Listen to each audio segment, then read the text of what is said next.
Georges a 63 ans. Il souffre du diabète et depuis quelque temps, le chikungunya l'a rattrapé. On était mal en point, le chic 3 semaines.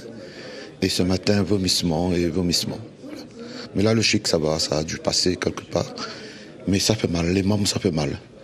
Ah oui, comme dit mon grand-père, gros bœuf, ça y bat à terre. Un petit moustique comme ça, gros bœuf, la bat à terre. Aux urgences du CHU Nord, les malades victimes de l'épidémie du chic comme Georges ne sont pas isolés. On va faire les tests qu'il faut et on verra si c'est bien le chikungunya qui vous embête. Nous en voyons en effet de plus en plus depuis 2-3 semaines, mais c'est clair que ça ne représente pas la majorité de nos patients. Il n'y a pas de vague de submersion de chikungunya, contrairement au Covid par exemple. On a quelques patients, en effet, par jour, ça doit représenter moins d'une dizaine de patients. Ce n'est donc pas l'afflux de patients qui met en tension le CHU Nord, mais un manque chronique de lits et de personnel soignant pour l'hôpital public.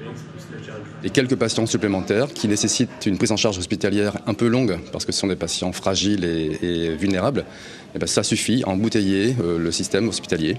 Donc chaque jour, vous avez le flux entrant qui se cumule aux quelques patients qui n'ont pas été hospitalisés faute de place. Chaque jour, ça se répète et vous avez comme ça, la semaine dernière, des patients qui ont attendu jusqu'à 24 heures sur un brancard. Et avec le matin à 8 heures, 20 patients à hospitaliser.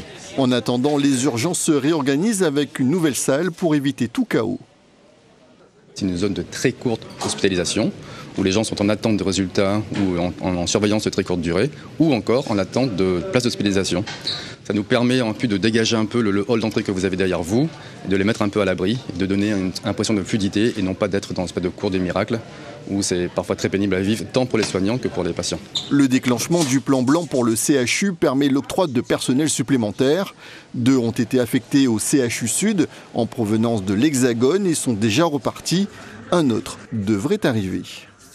L'intérêt du plan blanc, c'est de pouvoir utiliser des étapes un peu exceptionnelles, de pouvoir rapatrier des soignants si on en a besoin, pouvoir déprogrammer des activités, notamment de chirurgie ou d'hospitalisation, et de pouvoir avoir un peu plus de place dans l'hôpital pour pouvoir absorber ces différents patients.